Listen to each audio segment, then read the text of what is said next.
ಎಲ್ಲರಿಗೂ ನಮಸ್ಕಾರ. ಇವತ್ತು ನಾವು ಉಜ್ಜಯಿನಿಯ ಮಹಾಕಾಳೇಶ್ವರ ಜ್ಯೋತಿರ್ಲಿಂಗದ ಹಿಂದಿರೋ ಒಂದು ಅದ್ಭುತ ಕಥೆಯನ್ನ ಕೇಳೋಣ. ಭಕ್ತರ ನಂಬಿಕೆ ಎಷ್ಟೊಂದು ಶಕ್ತಿಶಾಲಿ ಅಂದ್ರೆ ಸ್ವತಃ ದೇವರೇ ಕಾಲನ ರೂಪ ತಾಳಿ ಬಂದ ಕಥೆಯಿದು. ಸರಿ, ಬನ್ನಿ ಶುರು ಮಾಡೋಣ. ಯೋಚನೆ ಮಾಡಿ, ಒಬ್ಬ ದೇವರೇ ತನ್ನ ಭಕ್ತರನ್ನ ಕಾಪಾಡೋಕೆ ಸಾವಿನ ರೂಪವನ್ನೇ ತಾಳಬೇಕಾಗಿ ಬಂದ್ರೆ ಇವತ್ತಿನ ನಮ್ಮ ಕಥೆಯ ಅಡಿಪಾಯವೇ ಈ ಪ್ರಶ್ನೆ. ಒಬ್ಬ ಸಾಮಾನ್ಯ ಭಕ್ತನ ಅಚಲ ನಂಬಿಕೆ ಇಡೀ ಜಗತ್ತನ್ನೇ ಬದಲಿಸೋ ದೈವಿಕ ಶಕ್ತಿಯನ್ನ ಹೇಗೆ ಭೂಮಿಗೆ ಇಳಿಸಿತು ಅಂತ ನೋಡೋಣ. ನಮ್ಮ ಕಥೆ ಶುರುವಾಗೋದು ಪ್ರಾಚೀನ ಭಾರತದ ತುಂಬಾನೇ ಪವಿತ್ರವಾದ ನಗರ ಅವಂತಿಕಾದಲ್ಲಿ. ಇವತ್ತು ನಾವು ಅದನ್ನ ಉಜ್ಜಯಿನಿ ಅಂತ ಕರಿತೀವಿ. ಈ ನಗರದಲ್ಲಿ ವೇದಪ್ರಿಯ ಅಂತ ಒಬ್ಬ ಶ್ರೇಷ್ಠ ಶಿವಭಕ್ತ ಇದ್ರು. ವೇದಗಳ ಜ್ಞಾನ ಜೊತೆಗೆ ಶಿವನ ಮೇಲೆ ಅದೆಂಥ ಭಕ್ತಿ ಅಂದ್ರೆ ಅದೇ ಅವರ ಜೀವನವಾಗಿತ್ತು. ಅವರ 4 ಜನ ಗಂಡು ಮಕ್ಕಳು ಅಷ್ಟೇ ತಂದೆಯ ದಾರಿಯಲ್ಲೇ ಶಿವಭಕ್ತಿಯಲ್ಲಿ ಸಂಪೂರ್ಣವಾಗಿ ಮುಳುಗಿ ಹೋಗಿದ್ರು. ಅವರ ಪೂಜೆಯ ವಿಶೇಷತೆಯೇನು ಗೊತ್ತಾ? ಅಲ್ಲಿ ಯಾವ ಚಿನ್ನ ಬೆಳ್ಳಿಯ ಆಡಂಬರವೂ ಇರಲಿಲ್ಲ.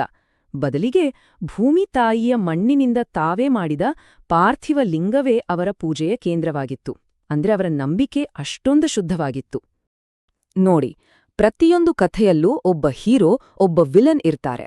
ಇಲ್ಲಿ ವೇದಪ್ರಿಯರ ಭಕ್ತಿ ಧರ್ಮದ ಸಂಕೇತವಾದ್ರೆ, ರತ್ನಮಾಲಾ ಪರ್ವತದ ರಾಕ್ಷಸ ದೂಷಣ ಅಧರ್ಮ ಮತ್ತು ದ್ವೇಷದ ಪ್ರತಿರೂಪ ಆಗಿದ್ದ.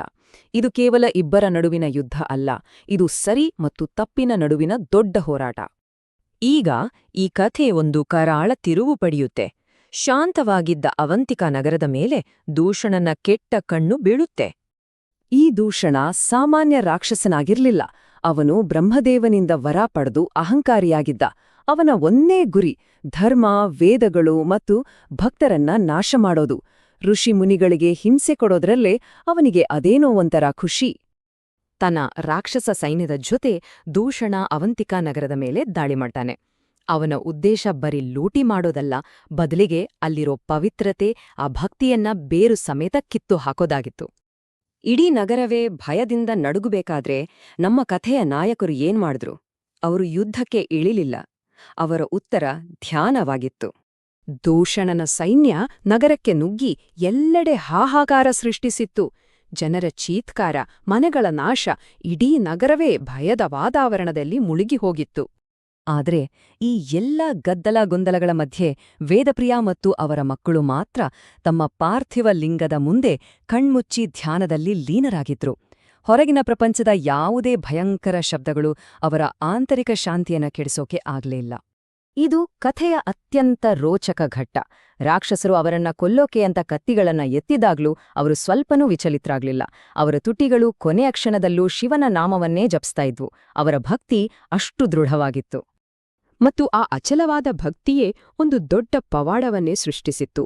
ರಾಕ್ಷಸರು ದಾಳಿ ಮಾಡೋಕೆ ಮುಂದಾದ ಆ ಕ್ಷಣದಲ್ಲೇ ಇಡೀ ದೃಶ್ಯವೇ ಬದಲಾಗಿ ಹೋಯ್ತು. ಅವರು ಪೂಜಿಸ್ತಾ ಇದ್ದ ಆ ಮಣ್ಣಿನ ಲಿಂಗದ ಜಾಗದಿಂದಲೇ ಭೂಮಿ ಭಯಂಕರ ಶಬ್ದದೊಂದಿಗೆ ಕಂಪಿಸಿತು. ಆ ಜಾಗ ಸೀಳಿ ಅದರ ಆಳದಿಂದ ಅತ್ಯಂತ ಉಗ್ರ ರೂಪದಲ್ಲಿ ಜ್ವಾಲೆಯಂತೆ ಸ್ವತಃ ಶಿವನೇ ಮಹಾಕಾಲನಾಗಿ ಪ್ರತ್ಯಕ್ಷನಾದ. ಮಹಾಕಾಲ ಪ್ರತ್ಯಕ್ಷನಾದಾಗ ಮೊಳಗಿಸಿದ್ದು ಬರೀಯೊಂದು ಗರ್ಜನೆಯಲ್ಲ, ಅದೊಂದು ಹುಂಕಾರ. ಈ ಹುಂಕಾರ ಅಂದ್ರೆ ಸೃಷ್ಟಿಯ ಮೂಲ ಶಕ್ತಿಯೇ ಶಬ್ದರೂಪದಲ್ಲಿ ಹೊರಬಂದ ಹಾಗೆ. ದುಷ್ಟತನವನ್ನ ಕೇವಲ ತನ್ನ ದೈವಿಕ ಧ್ವನಿಯ ಕಂಪನದಿಂದಲೇ ಸುಟ್ಟು ಬೂದಿ ಮಾಡುವಷ್ಟು ಶಕ್ತಿ ಅದಕ್ಕಿತ್ತು. ಆ ಒಂದೇ ಒಂದು ಹುಂಕಾರದಿಂದ ದೂಷಣ ಮತ್ತು ಅವನ ಇಡೀ ಸೈನ್ಯ ಕ್ಷಣಾರ್ಧದಲ್ಲಿ ಸುಟ್ಟು ಬೂದಿಯಾಡಿ ಹೋಯಿತು. ಆಗ ಶಿವ ಘೋಷಿಸಿದ, ನನ್ನ ಭಕ್ತರಿಗೆ ಯಾರು ತೊಂದರೆ ಕೊಡ್ತಾರೋ ಅವರಿಗೆ ನಾನೇ ಸಾಕ್ಷಾತ್ ಕಾಲ, ಅಂದ್ರೆ ಮೃತ್ಯು ಅಂತ. ಯುದ್ಧ ಮುಗೀತು, ಅಧರ್ಮ ನಾಶವಾಯಿತು. ಆದರೆ ಕಥೆ ಇಲ್ಲಿಗೆ ಮುಗಿಯಲ್ಲ. ಇಲ್ಲಿಂದಲೇ ಮಹಾಕಾಳೇಶ್ವರನ ಶಾಶ್ವತ ನೆಲೆ ಸ್ಥಾಪನೆಯಾಗಿದ್ದು. ಈ ಅದ್ಭುತವನ್ನು ಕಣ್ಣಾರೆ ಕಂಡ ದೇವತೆಗಳು ಮತ್ತು ಭಕ್ತರು ಶಿವನ ಹತ್ರ ಕೇಳ್ಕೊಂಡ್ರು, ಪ್ರಭು, ನೀವು ಭಕ್ತರ ರಕ್ಷಣೆಗಾಗಿ ಮತ್ತು ಮಾನವಕುಲದ ಉದ್ಧಾರಕ್ಕಾಗಿ ಇಲ್ಲೇ ಶಾಶ್ವತವಾಗಿ ನೆಲೆಸಬೇಕು ಅಂತ. ಭಕ್ತರ ಪ್ರಾರ್ಥನೆಯನ್ನ ಮನ್ನಿಸಿದ ಶಿವ ಅದೇ ಜಾಗದಲ್ಲಿ ಜ್ಯೋತಿರ್ಲಿಂಗವಾಗಿ ನೆಲೆಸಿದ. ಕಾಲ ಅಥವಾ ಮೃತ್ಯುವನ್ನೇ ಗೆದ್ದ ಕಾರಣ ಆ ಲಿಂಗಕ್ಕೆ ಮಹಾಕಾಳೇಶ್ವರ ಅನ್ನೋ ಹೆಸರು ಬಂತು. ಅಂದ್ರೆ ಕಾಲದ ಮಹಾನ್ ಅಧಿಪತಿ. ಈ ಕಥೆ ಇವತ್ತಿಗೂ ಕೂಡ ಮಹಾಕಾಳೇಶ್ವರ ದೇವಸ್ಥಾನದ ವಿಶಿಷ್ಟತೆಗಳಲ್ಲಿ ಜೀವಂತವಾಗಿದೆ. ಈ ದೇವಸ್ಥಾನ ಭಾರತದ 12 ಜ್ಯೋತಿರ್ಲಿಂಗಗಳಲ್ಲಿ ದಕ್ಷಿಣಕ್ಕೆ ಮುಖ ಮಾಡಿರೋ ಏಕೈಕ ಜ್ಯೋತಿರ್ಲಿಂಗ. ದಕ್ಷಿಣ ದಿಕ್ಕು ಮೃತ್ಯುವಿನ ಅಧಿಪತಿ ಯಮನ ದಿಕ್ಕು. ಹಾಗಾಗಿ ಮಹಾಕಾಲನು ಮೃತ್ಯುವಿನ ದಿಕ್ಕಿಗೆ ಮುಖ ಮಾಡಿ ನಿಂತು ಸಾವಿನ ಭಯವನ್ನೇ ದೂರ ಮಾಡ್ತಾನೆ ಅನ್ನೋದು ನಂಬಿಕೆ. ಇನ್ನು ಇಲ್ಲಿ ನಡೆಯೋ ವಿಶ್ವಪ್ರಸಿದ್ಧ ಭಸ್ಮ ಆರತಿ, ಇದು ಕೇವಲ ಒಂದು ಪೂಜೆಯಲ್ಲ, ಜೀವನ ಮತ್ತು ಮರಣದ ಚಕ್ರವನ್ನು ಸಂಕೇತಿಸುತ್ತೆ. ಜೊತೆಗೆ ಶಿವನು ಸಮಯ ಮತ್ತು ಸಾವನ್ನು ಮೀರಿದವನು ಅಂತ ನಮಗೆ ನೆನಪಿಸುತ್ತೆ.